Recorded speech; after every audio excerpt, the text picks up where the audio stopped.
살펴보도록 하겠습니다. 이 리브가는 제가 살펴보니까 한 오늘 세 번째 시간 같아요. 그러니까 두 번 정도 이 이삭의 아내라는 이 제목으로 설교를 한번 한 적이 있었는데 이게 반복이 되다 보니까 피하려고 했는데 또 이걸 그냥 넘어가면은 연결고리가 끊어져서 어쩔 수 없이 다시 한번 리브가에 대해서 한번 살펴보도록 하겠습니다. 자, 리브가를 한마디로 딱 이렇게 설명할 수 있는 구절을 찾기가 좀 어려웠습니다. 대신에 창세기 24장 58절에서 60절까지를 한번 이렇게 중심 구절로 한번 뽑아 보았습니다. 이제 이 구절은 드디어 이제 리브가가 아브라함의 종을 따라서 이삭을 만나러 가는 장면입니다. 자, 이때 이제 부모님이 리브가를 통해서 이제 묻는 장면입니다. 자, 리브가를 불러 그녀에게 이르되 네가 이 사람과 함께 가려느냐 하니 그녀가 이르되 가겠나이다 하더라. 그들이 자기들의 누이 리브가와 그녀의 유모와 아브라함의 종과 그의 사람들을 보내며 리브가를 축복하여 그녀에게 이르되 너는 우리의 누이로다. 너는 수천 수백만의 어머니가 될지어다.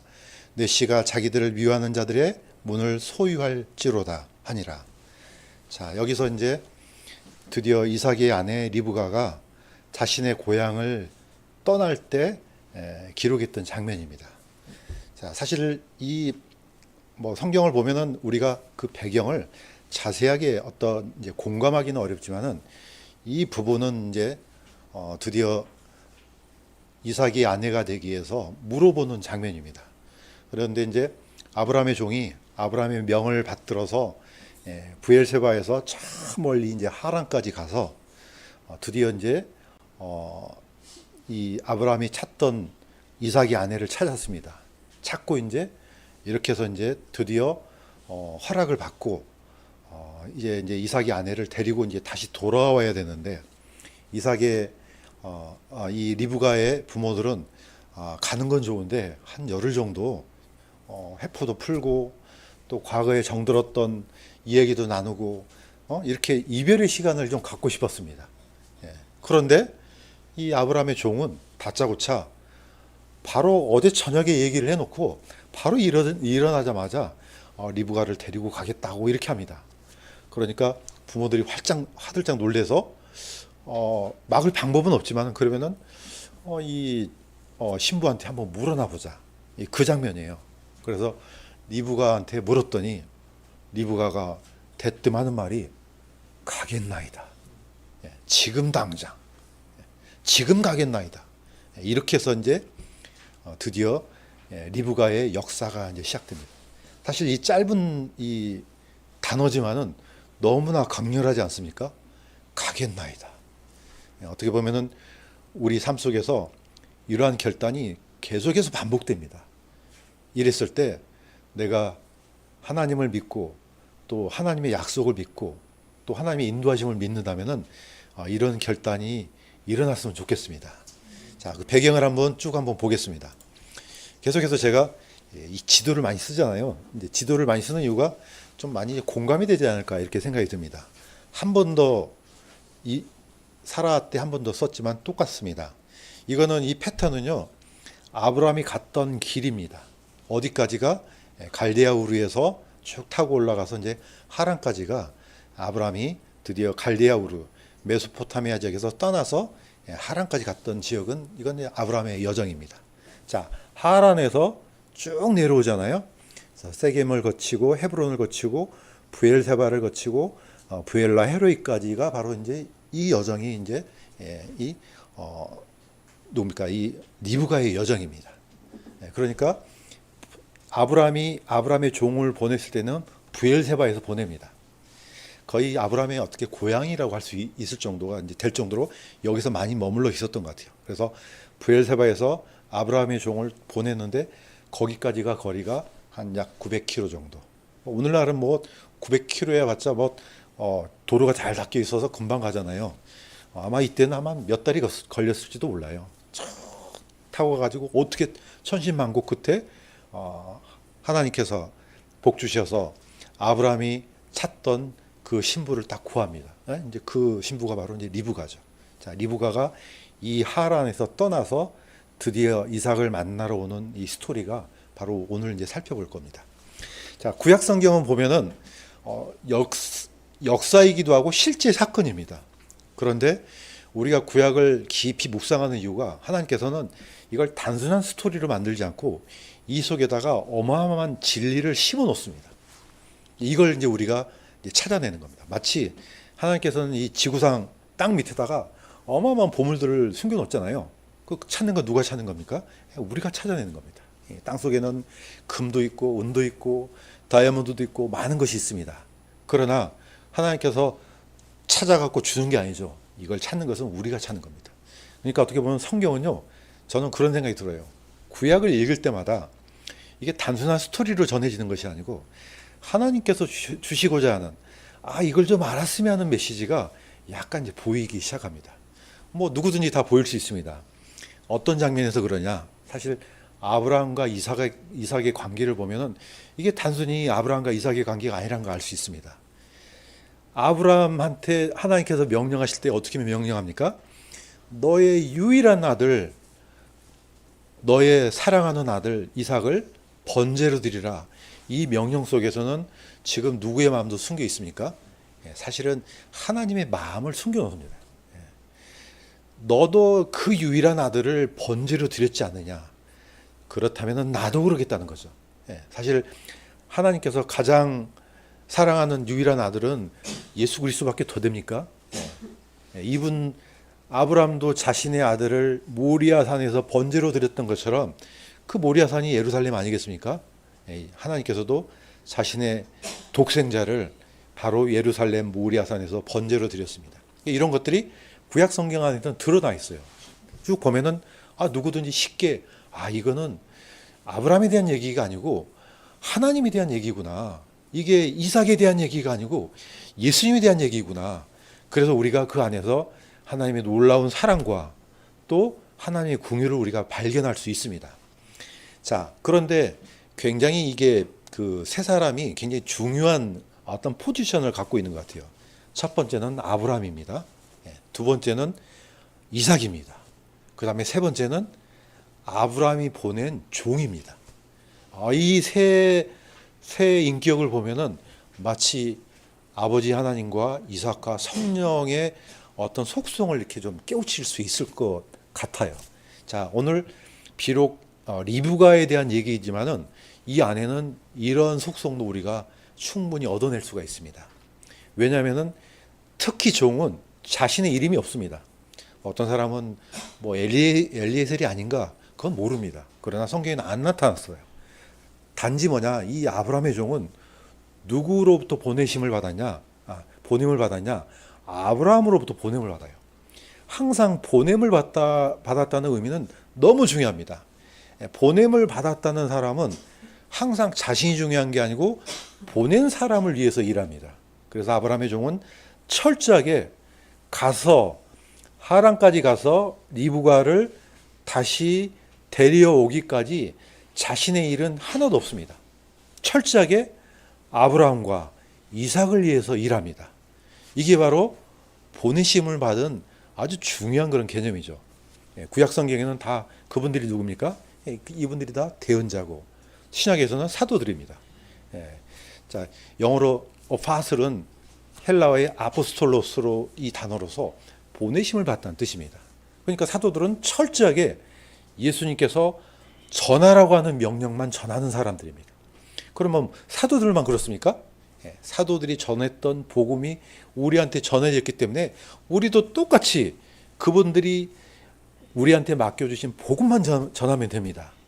거기에다가 내 의견을, 내 주장을 보태거나 뭔가를 새로 만들면요, 그러면 이미 그거는 타락한 복음이 됩니다.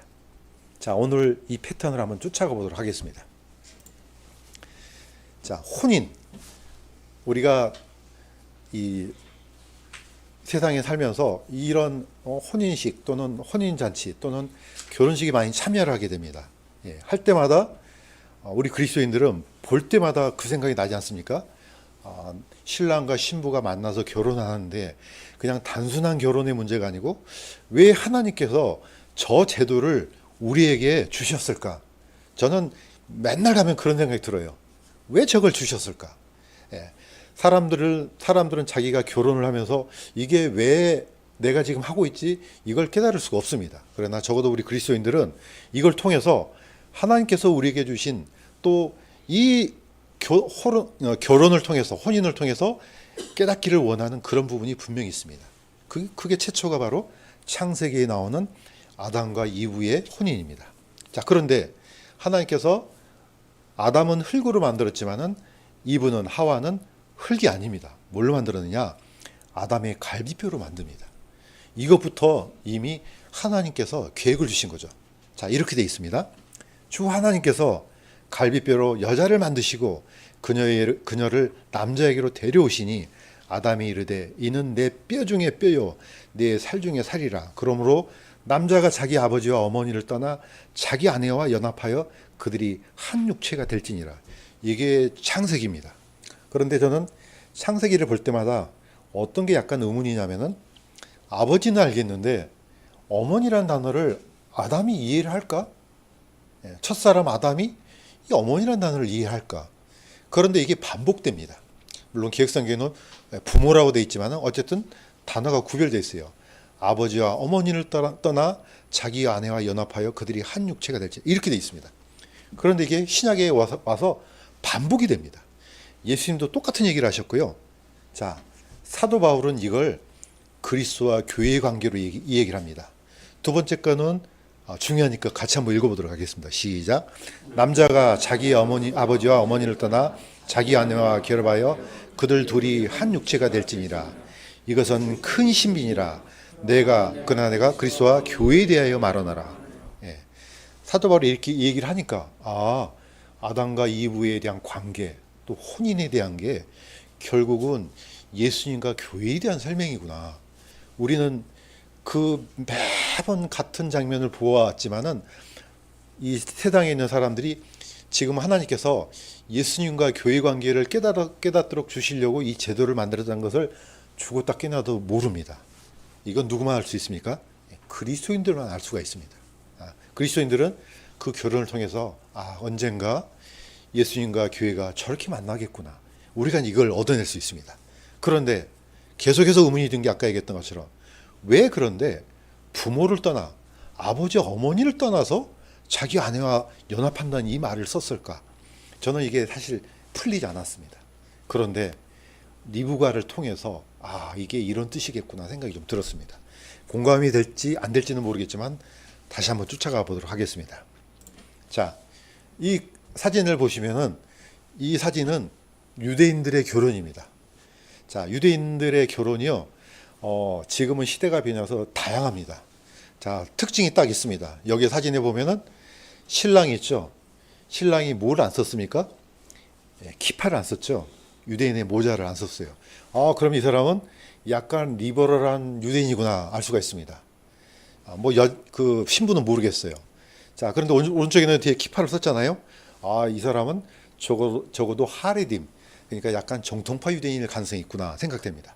자, 유대인들은요, 정통파든 또는 리버럴한 유대인이든 믿는 사람이든 믿지 않는 사람이든 거의 대부분의 어디서 결혼하냐면 후파 아래에서 결혼합니다. 후파라는 것은 캐노피라고 하면 이해할까요? 위에 이렇게 천막처럼 돼 있는데 항상 이 밑에서 결혼합니다. 거의 대부분이 이 전통은 깨질 않습니다. 그래서 이방인들이 물어봅니다. 저게 도대체 뭘 의미하느냐? 이거는 신방도 의미하지만은 장막을 의미합니다. 하나님의 장막 안에서 이 혼인을 한다는 거.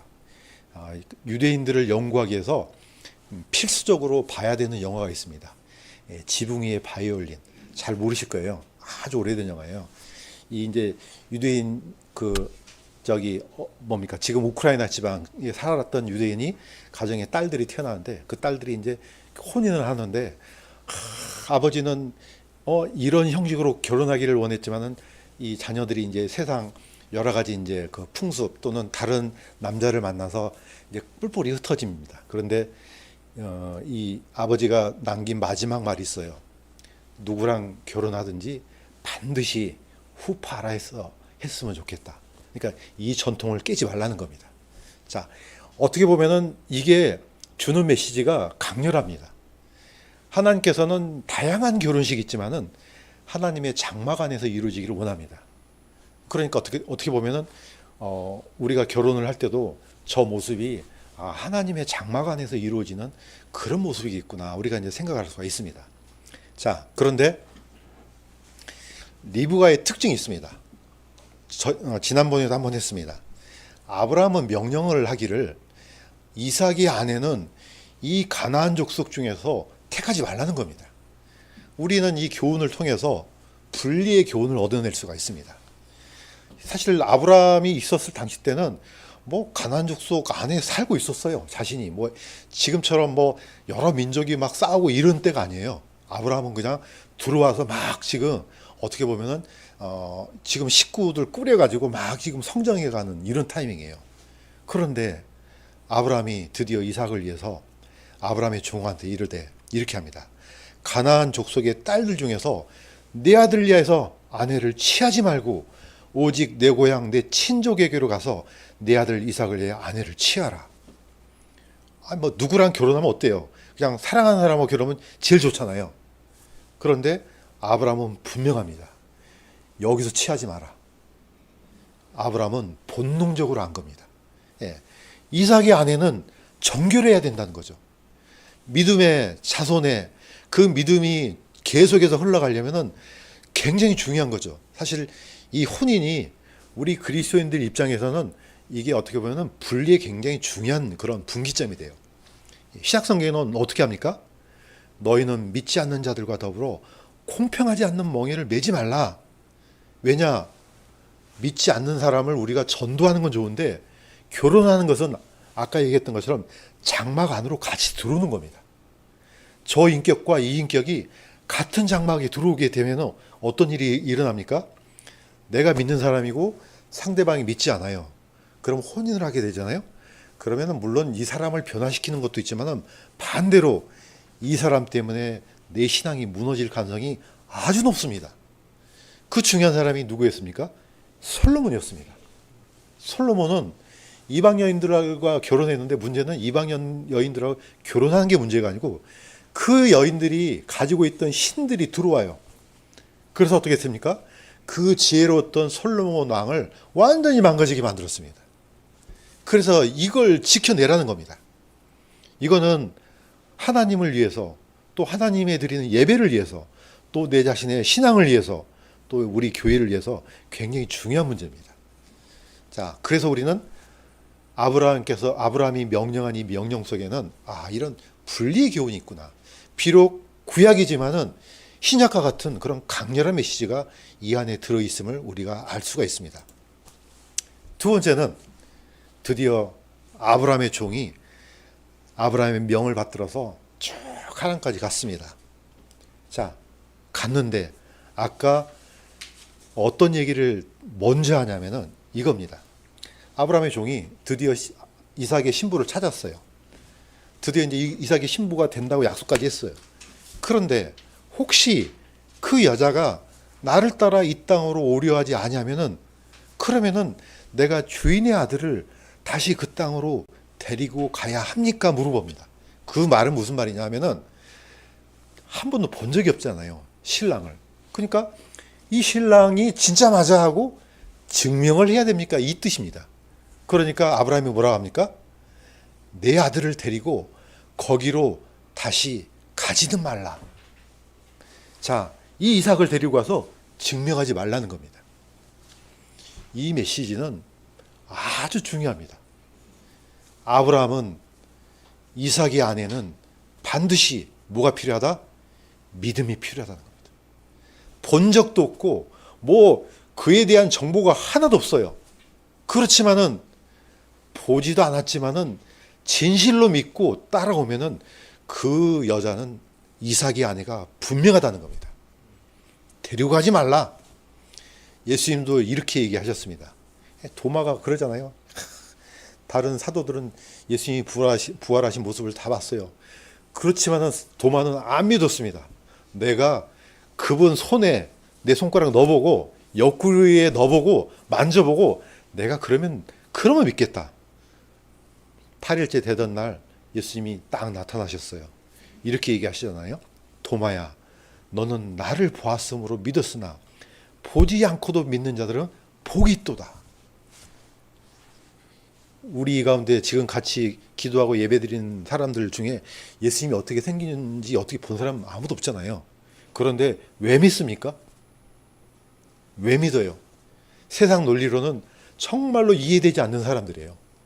아니 뭘 보거나 뭐 이렇게 아니 상대방이 누군지 뭐 잘못하다가는 우리가 거꾸로요. 거의 이단 소리 들어요. 아니 너희들은 보지도 않는데 어떻게 그걸 믿지? 이거 완전히 사기 아니야? 잘못하다가는 그렇게 될 수 있습니다. 그러나 우리가 보지 않아도 마치 보았던 사람들이 기록했던 이 말씀을 우리가 그대로 믿으니까 우리가 믿는 겁니다. 리브가는 이삭을 믿었던 게 아니고 사실 누구를 믿은 겁니까? 아브라함의 종이 전한 말을 믿은 겁니다. 우리도 사실 예수님께서 이미 말씀하셨지만 그 말씀을 우리에게 전해준 사도들의 복음을 듣고 믿는 겁니다. 이런 믿음은 사실 미스테리한 겁니다. 저는 이걸 하나님께서 주시지 않으면 안 된다고 봐요. 우리에게 공유를 베풀어 주신 하나님께서 우리에게 이걸 주셨다고 저는 믿습니다. 사도 베드로도 똑같습니다. 예수님으로부터 보내심을 받은 사도 베드로는 이렇게 얘기했습니다. 이거는 같이 한번 읽겠습니다. 시작. 너희가 그분을 보지 못하였으나 사랑하는도다. 지금도 너희가 그분을 보지 못하나 믿으며 이루 말할 수 없고 영광이 가득한 기쁨으로 기뻐하나니 이는 너희가 너희의 믿음의 결말 곧 너희 혼의 구원을 받았기 때문이라. 예, 너희가 보지 못했다. 그러나 사랑하고 있다. 왜 그러느냐? 예, 우리는 믿음으로 구원을 받았기 때문에 그렇습니다. 그래서 이 믿음은 정말로 미스테리합니다. 심지어 히브리서에는 믿음이고 실체라고 얘기합니다. 실체는 뭐 봐야지 실체죠. 말이 안 되는 말인데 아무튼 우리는 이걸 그대로 믿고 있습니다. 자, 그래서 사도 바울은 이렇게 표현했습니다. 이게 로마서에 이제 기록한 사도 바울입니다. 자, 믿음의 난 의인은 이같이 말하되 누가 하늘로 올라가겠느냐 하지 말라. 이거는 그리스도를 위로부터 내려오는 것이요. 누가 깊음 속으로 내려가겠느냐 하지 말라. 이것은 그리스도를 다시 죽은 자로부터 모셔 올라오는 것이라. 그러나 그것이 무엇을 말하느냐? 말씀이 내게 가까이 있어 내 입에 있으며 내 마음에 있느니라 하나니 곧 우리가 선포하는 믿음의 말씀이라. 네가 만일 내 입으로 주 예수님을 시인하고 네 마음속으로 믿으면 구원을 받으리니 사람이 마음으로 믿어 의에 이르고 입으로 시인하여 구원에 이르느니라. 자, 예수님이 하늘로 분명히 올라가셨습니다. 우리가 가가지고 찾아서 예수님이 이분이 맞네? 이렇게 하지 말라는 겁니다. 그럴 수 없거니와 또 가장 낮은 곳으로 내려가셨잖아요. 내가 내려가서 좀 확인 좀 해봐야 되겠어. 하지 말라는 겁니다. 할 수도 없거니와. 그럼 무엇을 말하느냐? 아주 심플합니다. 우리가 선포한 이 말씀을 믿기만 하면은 정말로 마음속으로 믿으면은 의인의 신분을 얻고 또 우리가 시인하면은 구원에 이른다 이겁니다. 너무 중요한 겁니다. 오늘날 사람들이 이 단순한 기록된 말씀을 믿지 못하니까 뭘 찾아냅니까? 끊임없이 눈에 보이는 걸 찾습니다. 기적을 찾아내고 눈에 보이는 뭔가를 찾아냅니다. 그래서 하나님이 진짜 살아계시네? 이것을 어떤 식으로든지 내가 느끼려고 합니다. 이거 굉장히 위험한 겁니다. 그거는 믿음이 절대 아닙니다. 예수님께서 하셨던 말씀처럼 그렇게 믿어서 되면은 사람들 다 믿죠. 그 옛날 이스라엘 백성들한테 뭘 보여주셨습니까? 홍해를 가르고 이집트에서 10가지 재앙을 내리고 하늘에서 만나를 40년 동안 내렸습니다. 그런데 어떻게 됐습니까? 요수아하고 갈렙 두 사람만 제외하고는 가나안 땅에 들어간 사람이 없었습니다. 눈에 보이는 거 이거 믿음 아니라는 겁니다. 그때뿐이에요. 믿는 거 맞네. 그러나 진실된 믿음을 얻기가 힘들어집니다. 자, 리브가는 아브라함의 종이 전한 그 말을 그대로 믿고 이삭을 따라왔습니다.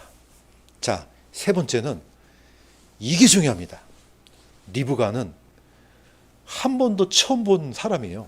이 사람이 사기꾼인지 아니면 뭐하는 사람인지 어떻게 알겠어요? 그런데 리브가는 아브라함의 종을 따라갑니다. 이거는 제가 볼 때 엄청난 믿음이에요. 아니, 사기꾼이 별별 사기꾼이 다 있잖아요. 제가 저번에 한번 얘기 드렸지 않습니까? 사기꾼은요, 단 1%의 치명적인 거짓말을 하기 위해서 99%의 진실을 얘기한다고요. 치명적인 거짓말 하나를 위해서 이거 완전히 신뢰를 다 얻어내요. 한번 반복합니다. 내가 돈이 필요한데 10만 원만 빌려줘. 그래서 10만 원? 알았어. 주면은 언제 갚습니까? 바로 다음날 갚아요. 좀 올려요. 100만 원이 필요한데 좀 빌려줘. 100만 원 줬어요. 한 2, 3일 후에 갚아요. 이 사람이 바로 갚네? 1000만 원이 필요해. 그래? 1000만 원 줘요. 한 일주일 후에 바로 갚아요. 어떻게 해요?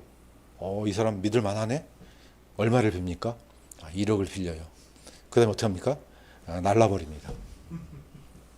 마지막 하나를 위해서 철저하게 사람들을 그렇게 속이는 게 사기꾼이란 말이에요. 그런데 부엘세바에서 왔대. 뭐 아브라함이 누군지도 몰라. 아무튼 그 왔대. 보니까 그 아브라함 밑에 그 외아들이 있대. 아무튼 그 상속자가 있대. 아무튼 그 구한대. 이걸 누가 믿어요? 그런데 놀랍게도 리브가가 이걸 믿습니다. 그러면서 아까 했던 얘기예요. 이 아브라함의 종은요, 철저하게 성령의 속성이에요. 자신을 전혀 드러내지 않습니다. 철저하게 아브라함이 명했던 그 명령만 쫓아갑니다. 그러니까 어쨌든 리브가가 오케이 했어요. 일어나자마자 바로 떠난답니다. 그러니까 그 부모들은 어떻게 해요? 그냥 폐물 좀 받았는데 돌려주기는 그렇고, 이거 뭐 물르기도 그렇고, 그래. 그런데 이거 어떻게 하기도 그렇고. 자, 아브라함의 종이 이렇게 합니다. 나를 막지 마소서. 내 주인에게로 가게 하소서. 그러니까 어떻게 해요? 그러면은 리브가한테 한번 물어보고, 리브가를 불러 그녀에게 이르되 네가 이 사람과 함께 가려느냐? 빨간 글씨는 같이 한번 읽겠습니다. 시작. 가겠나이다. 가겠나이다. 리브가가 일어나 자기 소녀들과 함께 낙타를 타고 그 사람을 따라가니 그 종이 리브가를 데리고 자기 길로 가니라. 이렇게 해서 리브가가 머나먼 여정을 떠나서 옵니다. 저는 이 장면을 딱 보니까 딱 우리네. 보니까 우리예요. 어떻게 보면은 우리도 이 말씀만 믿고 지금 누구를 쫓아갑니까? 성령의 인도하심을 따라서 가잖아요. 나중에 가다 보면 진실로 이제 아브라함의 아들 이삭을 만나는 것처럼 리브가도 알 수 없는 길을 이 종을 따라서 갑니다. 자, 그런데 놀라운 것은 이 한 번 더 얘기합니다. 아브라함과 사라 이 얘기를 하면서 히브리서 11장에 이렇게 합니다.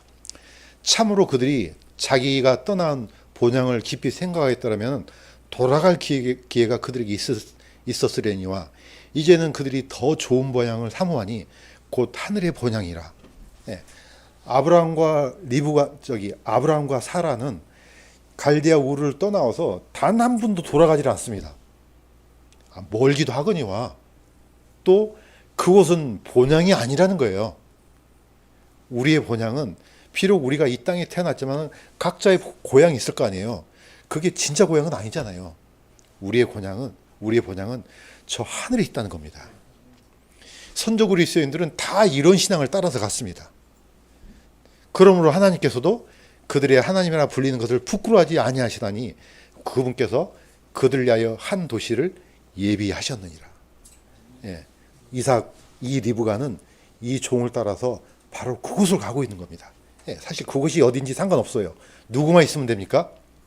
이삭만 있으면 됩니다.